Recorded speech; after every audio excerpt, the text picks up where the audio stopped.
Yo guys, what is going on? Got another gameplay video for you guys for BT4 Great Legend, and I'm super excited to be bringing you some actual IRL gameplay. As much as I love Tabletop Simulator, as much as I love messing around on there, there's something just about playing with physical cards. It's just so satisfying, and I honestly think they're more entertaining to watch anyway. So I'm playing against a green deck. You see on the right, we are seeing kind of like a structure deck, like Digi-Burst variant of green, centered around like Hercules, Kabuterimon, Lilamon, and all those very powerful Digi-Burst Digimon. He's also playing, I believe that's Dokunimon, who has the on-play effect of you get to reveal 3 cards from the top of your deck and add a Digi-Burst Digimon from amongst us. So you saw he took the Hercules. I'm playing a red deck, as you can see, and I don't want to call this like red Omnimon, even though I'm playing Omnimon, but it's more focused around like a level 6 kind of control, like VictoryGreymon red maybe, or something like that. I'm playing VictoryGreymon, playing Blitzgreymon, playing Marcus, lots of synergy there,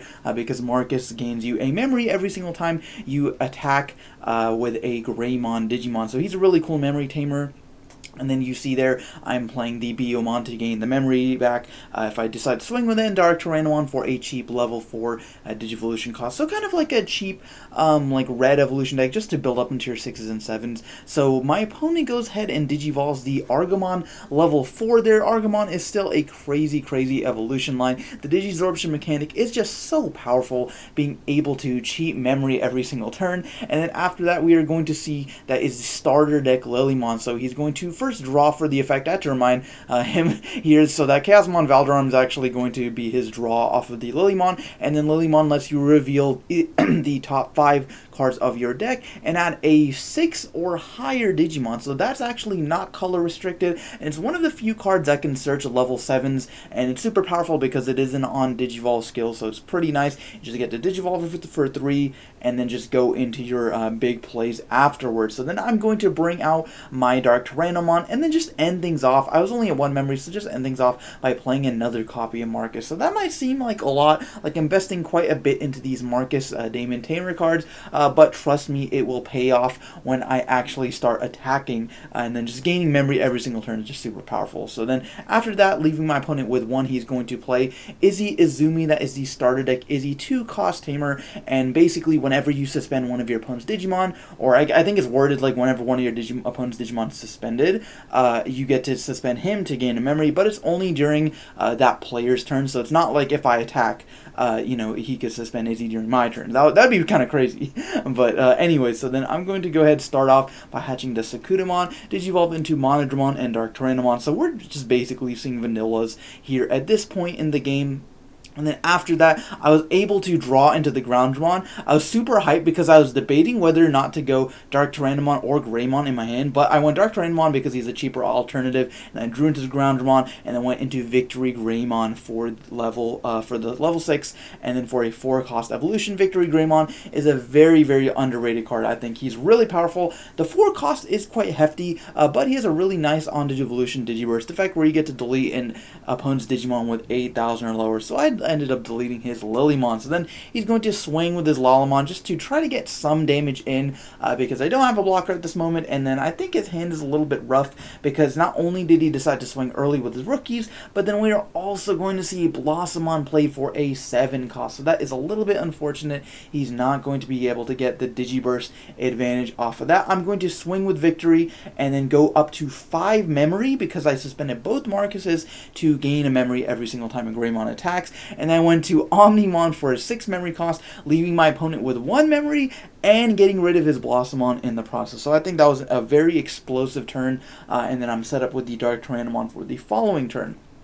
So then my opponent is going to just Digivolve into the starter deck Palmon. That guy is actually pretty sweet. You get a plus 2,000 boost on any Digimon as long as you're like attacking an opponent's Digimon, which this deck wants to do, right? You're playing Hercules. So then he's just going to swing early again with his Dokunimon, run into an Agumon, which was pretty nice, ended up killing his rookie, and then play the Boba T Tentomon in for 3 costs. And he's going to reveal a Digimon, and then if it's a green Digimon, you get to add it to your hand. So now I'm going to unsuspend my Omnimon, unsuspend the Marcuses, and then probably bring out the Dark Tyrannomon. I don't see a reason why not. And then this way, now I can attack with the Omnimon, add back the VictoryGreymon to my hand, which is so cool because VictoryGreymon again has that really powerful on Digivolve effect, so then I'll be able to proc his effect once again. I am going to run into a Chaosmon in security, so thank God Omnimon is a level 7 with 15,000 DP. And then I also ended up gaining 1 memory, if you're wondering why I'm at 4, because Sakudomon has the inherited effect where if this Digimon is attacking while it is level 7, you get to gain 1 memory. That's only once per turn, so unfortunately I won't be able to get 2 from Omnimon being able to attack twice, but I'm going to gain 1, go to 4, and then I'm just going to play the Cordramon for 5. So you guys can tell my strategy here was, because he doesn't have a memory tamer, to really just give him as little as possible, to just give him 1 memory every single turn, and there we go. That was game 1. My opponent had a very, very rough hand. So, game 2, he is going to start, and his deck is actually pretty scary, right? We saw the Chaosmons in his hand, we saw the Needhog, he's playing Hercules, lots of very, very powerful level 6s and 7s. He needs to be able to build up into them before I am, like, threatened by it. So then we're going to see a similar opening turn to the last game, where we are just going to see a rookie Digivolve, and then a Dukunamon played for a 3 cost, but unfortunately, he's going to whiff on that effect, so he's not going to get any other Digi-Burst Digimon to his hand. And then for my turn, I'm going to hatch the Sakudomon, Digivolve into the Biomon. And I was debating here maybe to let the Biomon just not Digivolve over it, because maybe I wanted to gain the memory next turn, but I didn't really care because he did give me 3. So then I'm going to spend 2 of that to Digivolve into Greymon, started Greymon to get security attack +1 on any of my Digimon, and then play the Marcus Damon. I love the alt art for this guy. Well, I guess it's not an alt art, like the full art, you know, the box topper version, which is super sweet. And then anyways, my opponent is going to be at 3 after that, and then bring out his Dukunamon. He's playing Tyrannomon, a very spicy tech. So again, he's going to draw first, and ironically it's the same card as last time, but he's going to draw off of the effect, and then Tyrannomon has the effect where you get to reveal the top 3 cards of your deck and add a level 5 as well as a green tamer card from amongst those to your hand. So it's pretty sweet, +2, especially for a level 4, just Digivolving it at, like you were going to do anyways, but unfortunately he's going to whiff on that effect, so not looking good for him. He's actually whiffed on 2 effects so far, and then he's going to suspend the Dukunamon to Digivolve into Blossomon for free. So that is just absolutely amazing. Like I said, the Digisorption targets will be pretty much playable until the end of time, until they get banned or something. I don't know. But anyways, he's going to go into Blossomon still at 1 memory, and then he's going to pass it over to me, put me at 3 by Digivolving into Hercules Kabuterimon for a cost of 4. And I don't know if he actually drew for that one. I guess I didn't catch that. I do apologize for that, but, you know, anyways. So, my opponent is going to pass turn to me, and then I'm going to start. I'm debating here whether I want to bring out the Greymon, but of course, because he does have the Hercules on field, and I don't have anything to answer it as of yet, I'm just going to leave my powerful Digimon in the breeding area, because if I bring it out, he's just going to suspend it with Hercules' effect, and then attack over, get some piercing in, and that's just going to be a world of hurt. So, I'm going to play a second copy of Marcus after Digivolving into my Groundramon. So again, leaving my opponent with 3 memory, and I do have the ultimate on field, so hopefully next turn, if I can get into a level 6 and then an Omnimon, I can deal with the Hercules Kabuterimon. But you'll see that's not actually going to happen just yet. So anyways, my opponent is going to Digivolve into the Lalamon. Lalamon's a really nice rookie because Digi-Burst, when you use the Digi-Burst effect, you get to add her back to your hand after she's been used. And then into the Sunfilmon, which is a very interesting tech. Sunfilmon basically says that you get to Digi-Burst 2, and you get to choose one of your opponent's Digimon that's already suspended, and it can't become unsuspended during the following turn. So then he's going to attack with the level 3, and then it's going to die to the Omnimon, and then unfortunately he's going to hit a Blitz Greymon in security with the Hercules there. And ladies and gentlemen, that is why you play Agumon, Green Agumon, or maybe something like Minomon or Budmon or any attack boosting Digimon. He didn't even have the Palmon, I guess, which it didn't matter because he wasn't attacking Digimon, he was attacking me, but that was just super unfortunate. So he lost his boss monster, and he's just going to end it off by playing a Tentomon. So then I'm going to start with my turn. I honestly don't know how I would have outed the Hercules. I probably would have just had to Digivolve in the breeding area into like a Victory or Blitz or something, and then after that I guess if I had Blitz in hand, which I didn't, I could have Digivolved his opponent's Digimon. But anyways, I'm just going to go into Victory. And this is a little bit overkill, but I thought, why not? So I'm just going to go ahead and Digi-Burst to my 2 Vanillas there, and then kill his Tentomon, saving myself a security, because I feel like he's probably going to attack. But regardless, he's going to start with just 1 memory, and this is why Marcus and other memory tamers are so good. I'm not sure.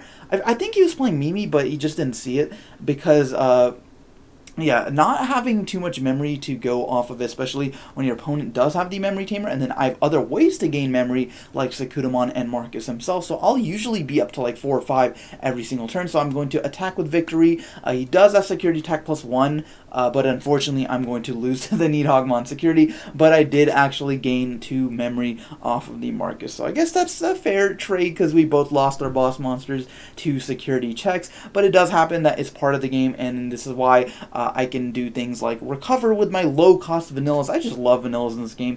2-cost evolution ultimate is just so sick. So then I'm going to go ahead and Digivolve the Greymon and then the Groundramon in Breeding Area. Still have 1 memory left because I was able to gain the 2 from the Marcuses earlier, and my opponent only does have 2 Digimon on field, and unless I give him like way too much memory, I don't think there's any way he can logistically like come back. He'd have to have like Blossomon and then like HPD, and then like go into like Hercules thing. But I actually saw, like, at the beginning of the game, you saw that HPD was in that opening when he played the Dakunamon, so it was on the bottom of the deck. So I kind of anticipated that like he probably wouldn't have HPD because it was at the bottom, and there's only 1 copy in the game. So anyway, he's just going to go into Blossomon and suspend his Lalamon and Digivolve the Blossomon for free. But with only 1 memory, he's just going to be forced to Digivolve his Sunflowmon. I'm not sure why he didn't just Digivolve Sunflowmon in the breeding area. Maybe he overlooked that, or maybe he just wanted a bigger body on field because he thought I wouldn't attack over it with the Groundramon, but that's like actually what I'm going to do here because he doesn't have any blockers, so like why wouldn't I, right? So then I'm going to go ahead and draw for my turn, bring out the Groundramon, and again I'm starting at 3 with the Marcuses. And now, if I have a VictoryGreymon or a BlitzGreymon, that would be super sweet. The unfortunate thing is, because they are 4 costs, I pretty much usually have to pass turn before I use any of their effects. The only way to get around that is if I had another Greymon on field and then swung first, gained memory with Marcus, and then went into like Victory Blitz and then attacked over something. That would be pretty sick, but regardless, I'm going to go ahead and attack over his Blossomon not the Blossomon, sorry, the Sunflowmon with the Groundramon, 6,000 to 5,000, and then I'm going to go ahead and Digivolve the Dark Tyrannomon for a cost of 1, and then I'm just going to end things off because I knew I'm going to have to pass turn anyway with a VictoryGreymon for 4. VictoryGreymon says detach 2 materials and delete an opponent's Digimon with 8,000 or less. So then I'm going to go ahead and get rid of his Blossomon, and just like that, my opponent is just down to a couple of rookies and only 2 memories. So then he's going to bring out the Lalamon, and again, I don't think there's anything crazy he could do. We could see a Flower Cannon. We're not going to see HPD. He's going to go into Argomon level 4, but not use this effect, or I guess he is using his effect on the Blossomon. So he went into Argomon for 2, went into Blossomon for 0 just by suspending the Tentomon. So it's good that he's seeing his download targets, or Digisorption targets, but he's not seeing the correct cards he needs to be able to actually like go into Hercules or Nidhogg or anything. And then I say that, and then he goes into Nidhogg. So finally went to the Nidhogg. I think he's been sitting on that the whole game. Like, he had a pretty like bad opening hand, so then he's going to use Nidhoggmon's effect to Digi-Burst 4. Nidhoggmon says suspend all of your opponent's Digimon with 5,000 or less, and then after that send all of your opponent's suspended Digimon to the bottom of the deck. So it's just a super powerful effect because VictoryGreymon was already suspended. It just goes to the bottom of the deck. So very, very powerful effect. It is a 5 evolution cost, so I do start with 5, but you know, it was well worth it. Very, very powerful effect. So then I'm going to hatch my Sakudamon, and then I think I'm debating here. I'm not sure if I had any rookies. I might have, but either way, what I need to get rid of this Nidhogg is either a Gaia Force or an Omnimon or something that will let me just take him out completely, because I don't want to leave that on field. The reason why I don't want to leave that on field is because Chaosmon Valderarm and Chaosmon are cards, and those cards are very, very powerful. So you see how you see there I drew into the Groundramon, and I'm going to attack over the Tentomon which might seem weird because he does have a very, very powerful Digimon on field, so he could just swing over me next turn. But I know that I have a certain card that will out that, and then before I activate that card, I'm going to go ahead and Digivolve my Dark Tyrannomon. Finally drew into a rookie, by the way,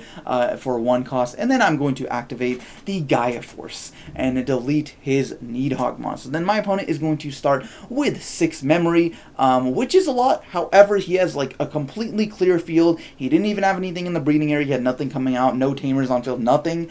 So I'm pretty confident in this one. Like, you know, Gaia Force is a very expensive card, and lots of people maybe think that it's not worth the cost, but in situations like this where he could have, like, next turn, right, if I had left that Nidhogg on field, he probably would have swung security, because he knows all the 6s I'm playing are less than 13,000, like, and the off chance he ran into an Omnimon, it wouldn't be, like, the worst thing, but regardless, he would have swung security and then gone Chaosmon, probably, and then pierced over my Groundramon, so there would have been a lot of damage there if I had left that guy on field. So then we are just going to see a Dukunamon, a Palmon, and then a Lalamon. So all of a sudden he's got 4 rookies in play, which is honestly kind of like that's what he should do. It's a good play because I only have 3 security, right? And unless we see, I mean, he knows I'm playing Gaia Force, so maybe it's not the best move. But at this point, there's not much he can do because I keep memory locking him, giving him like 1 or 2 memory every single turn. So then again, I'm just going to Digivolve into Cordramon after playing the Monodramon for a total cost of 4, leaving my opponent at 1. He's going to Digivolve that Gargomon after he brought out his Palmon, going to 0, and I don't think we'll see any more Digisorption because we've seen like at least 2 Blossomons this game already. So then we're just going to see a Lilamon. Lilamon is a very, very powerful card, so he could mount a comeback, but I'm not going to let that thing stay on the field. Like, Lilamon is too powerful for me to just completely ignore. And because I do already have the Groundramon, I can just go straight into VictoryGreymon, detach 2 materials, and delete his Lilamon. Again, leaving him with 1 memory. And all of a sudden, I've got 4 Digimon in play. I've got 2 tamers, so the next turn I'll be able to attack with a 13,000 VictoryGreymon, gain 2 memory off of the swing, and then potentially do some other stuff because I will start with 3, I'll go to 5, and then maybe, who knows, I'll go into an Omnimon or another VictoryGrey or something like that. So then he's just going to swing with his Palmon. I'm going to end up blocking that because I do have the Cordramon on field. He is just straight rookie rushing me. We're going to see a Lalamon, and then he runs into the Trident Revolver. So the Trident Revolver is a really cool option card. It basically says you get to delete one of your opponent's Digimon with 6,000 or less DP, and after that you get to play a 4 cost or lower yellow or red tamer from your hand. So it's really, really cool. Like, that was ultimate value there, right? I didn't even pay the 6 for it because I activated in security, and then I just get the markets for free, and oh my god, that was just a crazy move. And then I'm able to save myself another security by deleting his Palmon. So then I'm going to go ahead and start my turn, and I'm going to swing with the Dark Tyrannomon over the Lalamon. No reason to leave it on field, and I'm going to swing with the VictoryGreymon, and then gain 3 memory, go to 6 because I started 3. He's going to play the Izzy off of that, which is totally fine. Like, at this point, late in the game, I don't even care. And then after that, I'm going to go into another Cordramon for 2, just to defend stuff, you know, just to build a wall, just to make sure there's absolutely no way my opponent can do anything. And you can see that once this deck just gets started, because of how low cost everything is, I can just manage my memory so well. So then I'm going to go into the Voltramon there for a total cost of 3. And then I'm just going to end things off by playing a Monodramon. 5 Digimon in play. There's basically nothing he could do to come back. Like, literally the only thing he could do is like 1 cost champion, a Digisorption, HPD into Nidhogg. Like, he would literally need that exact combo to get rid of my field. That'd be pretty sick. That would actually be kind of crazy. Get rid of 3 Digimon. That would be ridiculous. However, I know he doesn't have access to HPD right now. I'm pretty sure he doesn't have access to another Digisorption target because we've already seen a bunch this game. Probably has a couple Nidhoggs in his hand he's just been sitting on. But anyways, he's just going to swing with the Tentamon. I'm going to block. He's going to swing with the Palmon. I'm going to block it, and there is going to be nothing he can do after that, and my opponent is just going to scoop it up. So guys, that is going to be the game. If you did enjoy, go ahead and let me know in the comments and everything, and go ahead and let me know if you want to see more of these live action videos. I really enjoyed making this one, and I would love to bring you guys some more, and any other suggestions you might have in the comments for me below. Make sure to like the video, subscribe, all that good stuff. But thank you guys for watching, and I will see you guys next time.